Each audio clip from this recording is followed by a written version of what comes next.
Hola a todos, vamos a empezar con nuestro nuevo capítulo, el número 2 del programa Circularidad. Hoy hacemos un gran enfoque en el cafecito con el ingeniero, donde vamos a hablar sobre el gran lema de Biorren: el mejor residuo es el que no se produce. Enfocados en productividad, eficiencia, fracturando un poquito los conceptos. Aquí estoy con Luis Alfonso Cruz, ingeniero químico con MBA, más de 50 años de experiencia en toda Latinoamérica en industria, producción, eficiencia, productividad, muy anticipado a su tiempo desde toda la vida, y un mentor para mi persona de toda la vida. Tuve el gusto de conocerlo por mi mamá, la apoyó a mi mamá desde que ya estaba en su producción de cosméticos, entonces me cedieron la mentoría. Así que, ¿cómo está Luis Alfonso? Bien, muchas gracias. Ahí siempre tratando de colaborar en algo sobre situaciones de medio ambiente que cada día se va poniendo difícil, pero con este tipo de comunicación tal vez logramos ir haciendo conciencia o demostrándole al industrial, al empresario, de que en realidad lo que está haciendo cuando genera desechos sólidos, líquidos, gaseosos, muchas veces es perder dinero por ineficiente. Y a veces es un poco difícil aceptar que se es ineficiente, que se es improductivo. Pero es cuestión de hacer números, de hacer ingeniería. Y si se puede, pues se muestra ahí con números los ahorros que podría hacer en el principio de su diagrama de producción y no al final del tubo. Que está bien al final del tubo, pero es mucho mejor corregir al principio, porque eso genera utilidades. Hay plata que se está tirando increíble por toneladas. Entonces con José tenemos mucho tiempo de caminar en estas cosas y creo que podemos ayudar, colaborar en algo. Solo es de que el empresario abra su puerta para que nosotros miremos cómo está la situación en el ingreso y ver si podemos hacer algo, ¿verdad? Así es. Pues, digamos, vamos a girar en torno al ambiente y la contaminación. Como ahí mencionó Luis Alfonso, para nosotros ver un basurero es un síntoma de una sociedad ineficiente. Realmente ver basura de una fábrica, ya a estas alturas, con toda la información que existe, con todas las carreras, las posibilidades, nos debería doler.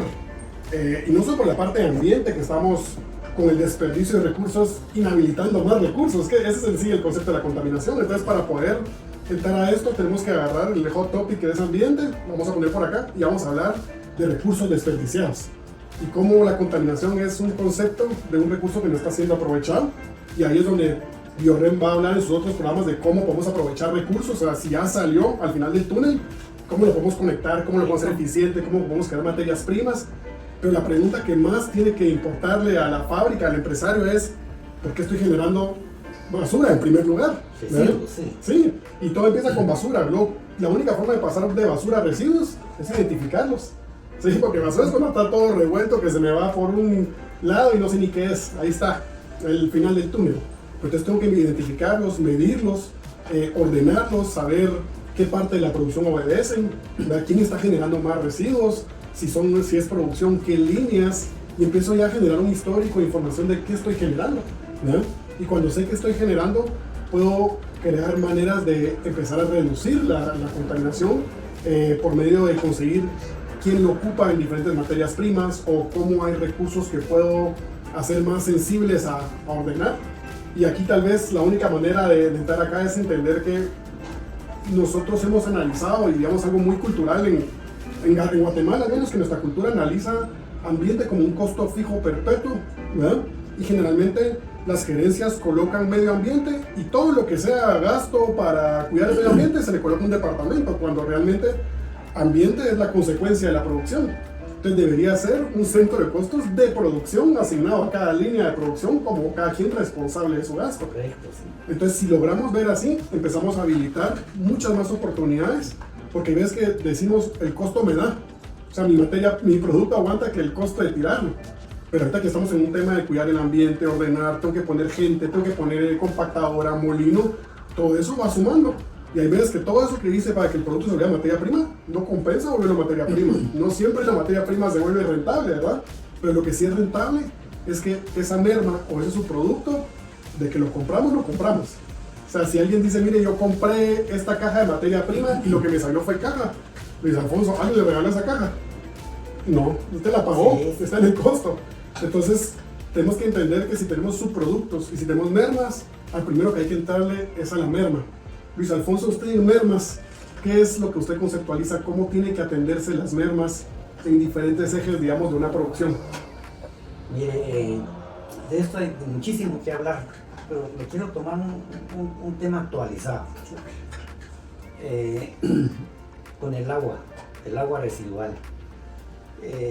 Les voy a contar un caso de una empresa, ¿verdad? Saca no sé cuántos miles de metros cúbicos y ponen una planta de tratamiento, que lo primero que tienen en la boca todos es planta de tratamiento. Entonces ponen una planta de tratamiento de miles de metros cúbicos para tratar. Se les hizo un estudio y al final recuperamos una buena cantidad de agua y resulta que la planta de tratamiento de miles de litros se le redujo a un cuarto. Imagínense, se quedó el tanque casi a un cuarto de nivel, pues es la pena. Las municipalidades no saben ni qué hacer con el agua, porque las plantas de tratamiento tienen unos precios increíbles y aparte que representa un costo mensual, tienen que estar pagando los gastos, ¿verdad? Todos los meses. Se pueden hacer estudios y yo les aseguro que se les puede reducir fácil a la mitad el residual de agua y el resto lo utilizan, se comercializan, con ese dinero van a pagar el tratamiento del saldo que les quedó de agua. Pero hay que hacer un estudio, hay que hacer números. En ingeniería sin números estamos perdidos. Mi experiencia es que siempre se puede. Esa es mi experiencia. A veces se tarda uno más, a veces se tarda menos, pero siempre se puede, ¿verdad?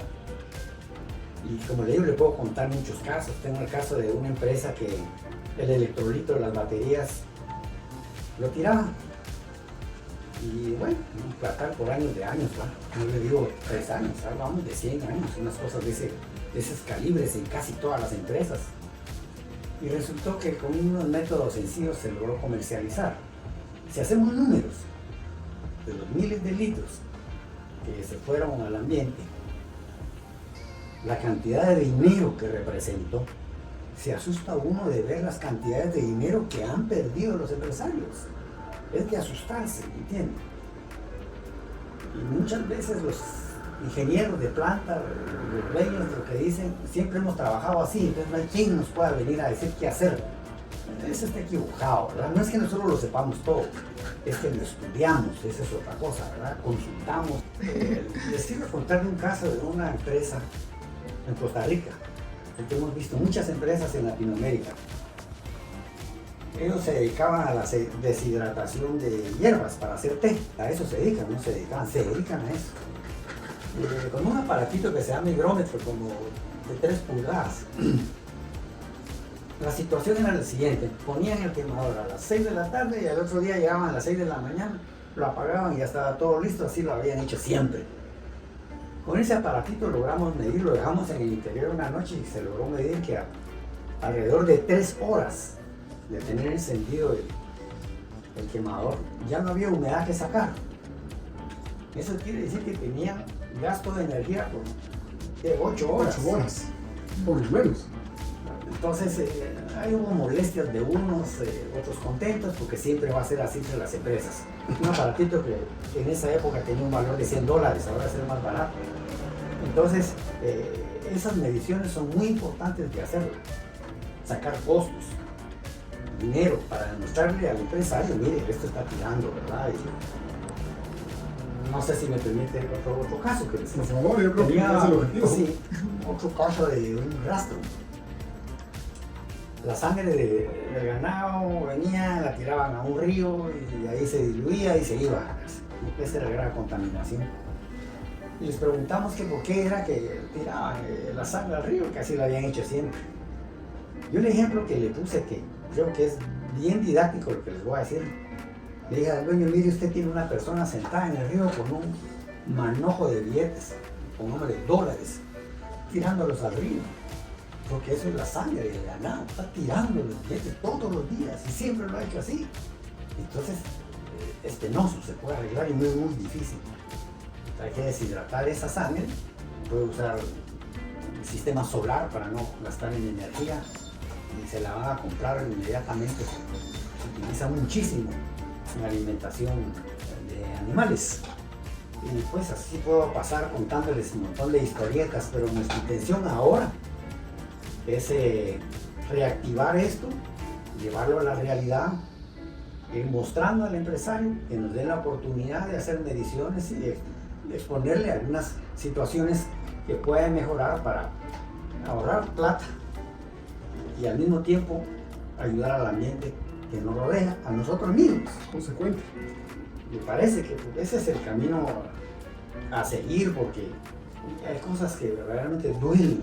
Sí. Mire, en la terminal usted va a ver en la tarde, noche, y le están tirando toneladas de vegetales.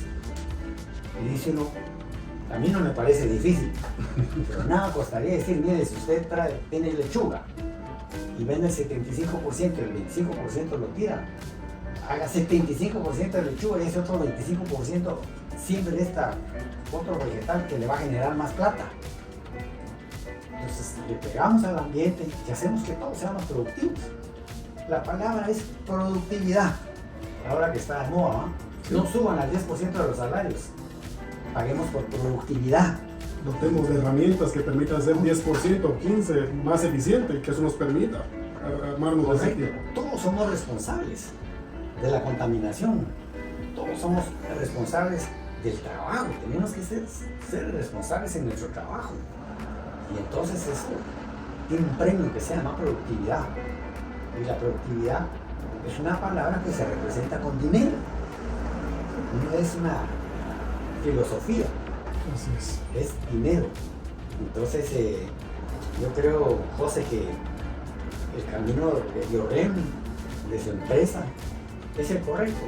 Ha llevado tiempo, no va a llevar tiempo. Porque esto es demasiado largo el camino por recorrer, ¿verdad? Sí. Pero se puede, despacio pero se puede. Espacio, pues se puede. Yo creo que ese mensaje es importante, Luis Alfonso, que al final se vuelve, en palabras técnicas, un sistema de gestión, ¿verdad?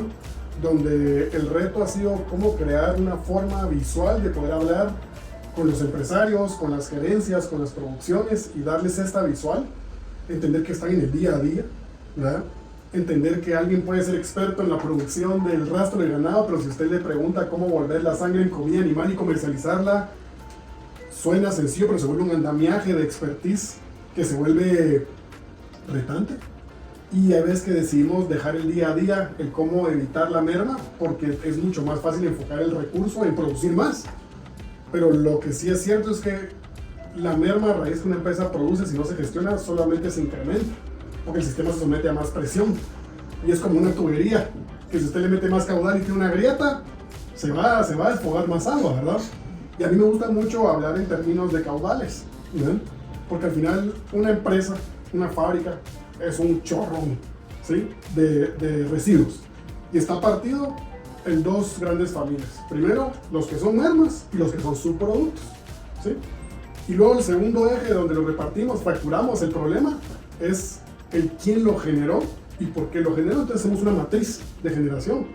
Y ahí es donde dividimos a producción, actividades de apoyo a la operación, actividades de apoyo a la administración. Y empezamos a identificar cuáles cosas se deben de manejar de una forma que son sencillas y cuáles se les tiene que poner un poquito más de cabeza, pero empezar a medir, empezar a generar ratios. Yo estoy midiendo mi merma en función de inventarios o estoy pesando mi merma, que no siempre son lo mismo. Estoy midiendo mi merma por turno, porque puede que yo le pegue al 5% que mi costo aguanta todos los meses, pero ¿qué pasa si el 80% de ese 5% estuvo en una línea en una semana? Pude haberlo evitado. Entonces empezar a generar sistemas que se costeen no como una carga ambiente, sino como productividad, como un ambiente que busca que la empresa no genere residuos como un principio, ¿no? Que reduzcamos por medio de módulos de productividad la circularidad de materiales por gusto. Nosotros justamente hemos estado instalando módulos de productividad donde primero se le dice al cliente, bueno, si este era el chorro, este eran todos los chorritos que conforman tu gran chorro, primero, lógicamente, evitemos que tenga huella, cerremos el camino al que vaya el basurero. Entonces tratamos de colocar todo para que sea aprovechado y valorizado. Ese es el primer punto. El sistema va a hacer que vamos incrementando valor, ¿verdad? A mí me gusta mucho contar la historia del comportamiento orgánico del aceite de fritura, que hace 20 o creo que 40 años, digamos que usted habla con la gente del aceite de fritura, le contaban que el aceite de fritura lo tiraban al drenaje. Así es. Y lo dejaron de tirar al drenaje no por productividad, porque les tapaba el drenaje y se metían unos grandes problemas de destapar el drenaje. ¿Quién andaba pensando en eutroficación? Nada, ¿verdad? Me tapa el drenaje. Y empiezan a sacarlo, y empiezan a dárselo al de la basura, porque ni modo, lo saqué del agua, ahora lo mando a otro, que alguien más resuelva el problema. Hasta que hubo un pilas de forma orgánica que dijo, a mí me sirve para mis animalitos, ¿verdad? Y empezó a seguramente quitárselo sin costo, después empezó a generar valor, después empezó a comercializarlo, después seguramente un trabajador de él aprendió a usarlo también, entonces empezó a hacer competencia. Hoy en día es una subasta de aceite de fritura. Entonces, eso es una metodología macroeconómica, técnica y comercial. Ahora, eso como metodología, ¿cómo se lo aplicamos a cada merma o a cada subproducto? Porque cuando el caudal está sucediendo, tenemos dos cosas. O cómo lo conecto a otro para que genere el mayor valor posible, que es un arte, ¿verdad? Y eso podemos hablar ahorita también del mejor arte posible, porque hay veces que vemos lo obvio, pero no los elementos microscópicos que tiene cada mina. Y luego está el otro, que es cómo lo elimino, ¿verdad? Entonces, si es un subproducto, hablemos de qué es un subproducto, es algo que no podemos evitar. Por ejemplo, si hago puré de banano, no puedo evitar tener cáscara de banano, ¿verdad? Pero entonces ahí tengo que ver qué puedo hacer con esa cáscara de banano que me genere el mayor valor posible, ¿verdad? Pero si tengo merma de puré de banano, es el que tengo que reducir, ¿sí? ¿Para qué voy a ponerme a ver cómo hago una materia prima de mi merma de puré de banano? Mejor veo cómo alineo mi producción para que se conecte, ¿sí? Ahora bien, tenemos módulos de productividad que están midiendo temas tan sencillos como toneles. Tenemos el caso de los toneles, que uno recibe químicos en el tonel y después uno anda viendo cómo vende de la mejor manera el tonel. Pero el tonel trae químicos, los químicos impregnan, son de un uso interesante o manipulación porque son químicos corrosivos. Y si uno lo vende, Luis Alfonso, ¿para qué se usa el tonel? Para tomar agua. Eso es el mercado, ¿verdad? Que es el 80-20. En cambio nosotros ese tonel, como dijimos al principio de la conversación, ese tonel lo pagamos con el químico, ¿verdad? Entonces, ¿cómo crear modelos de circularidad que permitan que ese tonel circule como un envase retornable? O sea, todo lo que pueda ser retornable lo tengo que empezar a medir y a cuantificar, y son los ahorros que están ahí. Son los quick wins que hay que ir a recoger. Después vamos agarrando los que son un poquito más retadores y se hace una agenda, ¿verdad, Luis Alfonso? De cómo ir cerrando brechas. Y hay veces que, como usted dice, el agua residual. Al agua residual la llenamos de materia prima, ¿verdad? Y después tengo que ver cómo depuro la materia prima. Y el principio normal es, ¿con qué lavo? Con más agua. Y si no se quita, le meto más agua. Y voy generando un recurso que río abajo se genera una gran planta. Pero generalmente usted ve grandes plantas, pero no ve medidores de caudal en todo el río. Solo la planta que se diseñó como una primera medición que se le hizo, y nadie está haciendo indicadores de agua residual generada por unidades. Y que ahora hay aparatos que lo pueden medir. Imagínese que usted como jefe de producción de una línea lo puedan medir por qué carga orgánica generó en el agua residual y qué caudal. Estoy seguro que empieza a mejorar. Entonces, en función de eso, Luis Alfonso, ¿qué otro caso cree usted que podríamos conversar que le dé una idea a los empresarios de merma y su producto de aprovechamiento o reducción? Hay un caso que es interesante, que al día de hoy yo creo que no ha habido solución que ellos apliquen, nosotros se las dimos. Por ejemplo, a las arroceras. Ellos tienen un residuo de cascarilla que tiene un alto contenido de sílice, 95% de sílice. Y usted puede ver ahí en internet profesionales discutiendo sobre que no se le puede aplicar a los animales porque tienen mucho sílice y eso les daña el sistema digestivo. Entonces no se puede utilizar ahí, y siguen dialogando sobre el tema, ¿verdad? Y la cosa es muy obvia y sencilla. El sílice tiene una demanda increíble y este sílice no es de mina. Entonces la gran ventaja de sacar sílice de un producto orgánico es algo maravilloso. En este país tenemos nosotros en la tierra mucho sílice. Cuando hablamos de mucha sílice, no quiere decir que andamos, no me acuerdo si es, no me recuerdo, en partes 300 partes por millón, no me recuerdo, pero por ahí andará.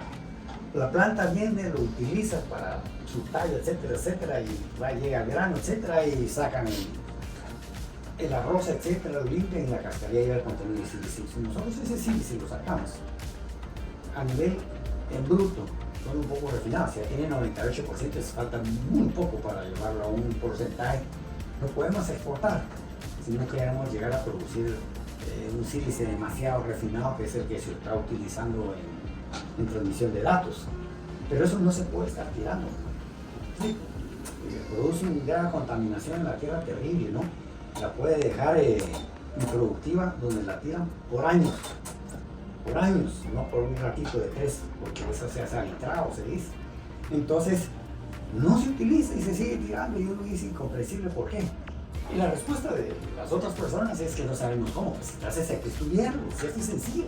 No se tiene la punta de lengua, se estudia, se practica, se hace una serie de pruebas hasta lograr, se conecta con el comprador. Mire, así se depura, va a tener esta concentración, y este tipo se lo compran en China, en la India, donde sea. Ya tiene todo el contacto hecho, ¿me entiendes? Así es. Me contaron una vez que habían logrado embarcar algo de sílice. Cuando llegó a X país no se lo recibieron porque no habían llenado bien la documentación, entonces se acabó todo. No es posible pues que hagamos eso y lo tiremos todavía, pero ese es uno de los casos increíbles. Y ese caso es interesante porque, digamos, está el residuo, que tal vez ya se está aprovechando para abono, para comida animal, y tal vez ya se logró el balance másico total. Toda la cascarilla está colocada para reutilización, pero aún así hay un potencial de incremento de valor. Y tal vez no va a ser todo, tal vez es ir desviando 5, 10, 20 modularmente. A veces los proyectos se paran porque dicen, tengo un problema de 100 y necesito una solución de 100. Tal vez empezar con 5 e irlo modelando. A mí me gusta mucho el caso de éxito de algo similar que fue con Ingenios, de este ingenio que logró hacer ahorita material de empaque hecho a base de cachaza. Entonces pasaron de cogeneración, que era electricidad, a encontrar un valor más alto. Sí. ¿Y cuántas cosas más se pueden hacer eso en función de incrementar el valor de un subproducto? O sea, eso no se puede evitar que suceda. Sí. Sí. La industria azucarera creo que tiene un buen andamiaje de investigación y desarrollo. Leí hace poco que uno de los ingenios, inclusive tenía en los Estados Unidos, estaba asociado a un grupo de investigación, un laboratorio, y han hecho cosas maravillosas. Ellos sí se mantienen en eso, pero la gran mayoría no. No, y ¿sabe qué considero, Luis Alfonso? Que los ingenios superiores hicieron algo muy interesante, que fue unirse y contarse los problemas generales que generan las bases de construcción. Y al final, eso es lo que buscamos con BioRem, unir narrativas, porque el del rastro no está solo, ¿ya? Hay varios rastros. Entonces, ¿cómo se puede encontrar una solución por nicho para ir replicándola? Y es donde no debe existir competencia en eficiencia de productividad que impacta el ambiente. Esos son white papers que tienen que implementarse, porque eso mismo va a ayudar. O sea, si un rastro desarrolló esto, va a ayudar al otro rastro, que no solo está impactando a la comunidad por tema de ambiente, sino en plata para el empresario. Correcto. Y ahorita que estuvimos en Alemania, que fuimos con Cámara de Industria, visitamos un centro de investigación en el Schaffenburg. Luis Alfonso, era interesantísimo porque justamente ellos tenían un producto, digamos, trabajaban en dos esquemas: un producto macro general sociedad y productos macro industriales. Y era como la agenda. Entonces tenían en desarrollo cómo reciclar los plásticos 7, porque era un macro sociedad. Y luego tenían uno que era de la industria de manzana, porque en Alemania se comen manzana hasta por las orejas. Entonces era, después que ya le habían sacado la cáscara de manzana, el vinagre, que es algo que se hace un montón, estaban haciendo compostaje con la shinga, ¿vale? Y ahora ya estaban viendo cómo hacían plástico a través de un almidón con la shinga. Entonces es la historia de investigación y desarrollo. Nos enseñaron los tanques, un módulo pequeño, cómo estaban sacando ya la partícula. Entonces la unión de conocimiento, de investigación, de entender cómo el nicho se debe aliar en productividad, eficiencia, y hacer esas uniones de fuerza va a permitir ir desarrollando soluciones que peguen en productividad. Correcto. Luis Alfonso, ¿qué mensaje le diría a usted a un empresario que hoy en día ve el ambiente como un costo fijo perpetuo y dice, ni modo, ahora me toca ver ambiente, pero me va a doler en el bolsillo? ¿Qué le diría a usted a ese empresario que no sabe lo que no está viendo? Mire, que no es así. Nosotros somos investigadores de nacimiento, pues, somos un grupo que nos gusta la investigación. Si no lo sabemos, pues, sencillamente preguntamos, pues, lo estudiamos. Así como lo vio en Alemania, pues, tenemos una serie de contactos que nos pueden ayudar a la resolución de problemas. Que el empresario no piense, este par de chapines, ¿verdad? No, tenemos contactos, hay mucha investigación que se puede hacer fácilmente, pero ese es nuestro trabajo, no es el trabajo de la empresa. Entonces, nos contrata, investigamos y no se puede, no se le va a cobrar nada porque no se puede, ¿no? Pero sí se puede, nosotros le vamos a indicar, le vamos a hacer números, rentabilidad de lo que hay que hacer. Y como le digo, siempre se puede, sin alternativa. Yo he visto empresas grandes que hacen cada cosa porque ese no es su trabajo. Porque el costo les da. El trabajo de ese tipo de investigaciones corresponde a otra gente que está dedicada a eso, y eso somos nosotros, y con muchísimo gusto nosotros lo hacemos, ¿verdad? Sea cual sea. Fíjense que eso dijo fue interesante porque también eso lo hablaba con el doctor Loro Reynoso, que hizo de competitividad, y justamente explicaban eso. Es bien difícil que una empresa operativa logre manejar innovación y desarrollo. Correcto, así es. Y digamos, generalmente usted dice una empresa operativa, innovación y desarrollo, mercadeo, va a vender más. Pero innovación y desarrollo en el material que nosotros estamos hablando es bien complejo. Y es por eso que nosotros hablamos de ecosistema. Porque el ecosistema BioRem viene a traer muchos profesionales, muchas tecnologías, se jala a su comité de producción, a su comité, y hacemos un módulo que le permite a usted encontrar todas las productividades, pero con una empresa que está enfocada a encontrarle cómo encontrar todos los valores, que usted se preocupe en producir, en ser el mejor empleador, en conservar su mercado, pero que sepa que hay alguien resguardándolo, en que contamine lo menos posible en función de productividad. ¿Verdad? Que es hacia donde queremos llevar esto. Y es interesante, esto no es solo para las empresas grandes, hay empresas pequeñas. Sí. Tuve un caso de una tostaduría de café, tenía un cuarto así lleno de plásticos, de las bolsas que no se llevaban bien en el gas, y el problema era sencillo. Pusimos un hilo de cobre en la llenadora para quitar la electricidad estática y listo. O sea, ¿por qué se mermaba la bolsa de café? Porque la electricidad estática hacía que las partículas del café quedaran en el sello, entonces no sellaba. Sellaba con el café. Sí, pues. Entonces, cada vez que se da con el café, solo quiero que todos diagramen eso porque es una solución simple de una mente compleja, pero para entender. Esa producción, imagínense, era pequeña y sacaba 100 bolsas por hora. Pensemos 1000 bolsas por día. Sí. ¿Cuántas bolsas se llevan? Era como el 25% de plástico. 250 bolsas. Esas bolsas tenían que volverse a vaciar el café. Vaciar el café, limpiarla. Por supuesto, se tiraba. Si yo vendo el plástico, le tomo ganar plástico. Qué buen negocio. ¿Se dan cuenta? Sí. Es el negocio. O sea que él necesita 25% más de toda su fábrica funcionando para complementar esa producción que perdió. Eso es un dolor. 2, la gente que utilizó para vaciar. Seguramente si vació y todo ya en el día a día se compromete la inocuidad, ¿verdad? Seguro. 3, la huella de carbono que metió para que ese café, esa bolsa la manden a reciclar. Seguro se logró reciclar, la vendió, qué negociazo. Pero ¿cuánto realmente perdió el sistema? Correcto. Pues ya logramos hacer un balance de masas, ya no hay merma, todo se colocó. Pero sigue siendo un sistema que está perdiendo. Ahora la siguiente es cómo reducimos las bolsas.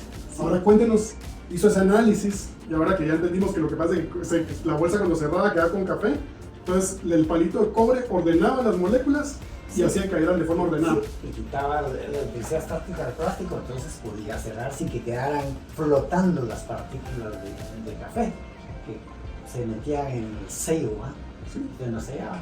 Entonces ahora es de preguntarse si el costo lo daba, porque no tenía una métrica de cómo ver cómo su producción estaba mermando. Y ya se había acostumbrado, seguramente el jefe de producción era normal, nadie lo regañaba. ¿Cuántas bolsas te dan hoy? 250, lo normal, sí, lo normal. Juntamos las vendemos y se acabó, ¿va? Y tal vez él decía, no, mire Luis Alfonso, pero ya no quiero vender más. Bueno, entonces cierre la fábrica 12 días, porque cierre la fábrica 25% de días, puede, ¿verdad? Entonces, la productividad se puede beneficiar uno de muchas formas. De muchísimas formas. Y ese es el gran mensaje, el mejor es que no se genera. Yo quiero que vayamos haciendo ya el cierre para despedirnos. La idea es dejar a todos con ese estímulo de sí, está mano derecha y mano izquierda, ¿verdad? Tengo que controlar mis residuos, tengo que conectarlos para que no se vayan a la basura, cerrar basurero, o sea, cero basura es el enfoque. Cómo mejoro el valor que obtengo de esto, pero luego vámonos al dolor más grande, que es la ineficiencia, porque el mejor residuo es el que no se produce. Así es. ¿Algunas palabras decían, Luis Alfonso? Investigaron el inicio, eso se llama productividad, la palabra que está de moda. Tenemos que ser productivos, si no, no somos competitivos. Así de sencillo. Mi mejor consejo es investiguémoslo, no nos quedemos así lo hemos hecho siempre. No es así. Ensayémoslo. Yo le llamo ensayo a las pruebas, a la investigación y desarrollo. Ensayemos, nosotros con mucho gusto los aprendemos. ¿Sí? Eso es. Y tengamos la apertura de ver por muchos enfoques distintos cómo va a entrar la solución. Correcto. Excelente. Luis Alfonso, Ahí estamos. muchas gracias por el tiempo. Siempre, qué buena inversión. Gracias, siempre estamos para servirle. Listo. Muchas gracias. Saludos a todos. Pasen muy feliz día. Sistema y ahorremos.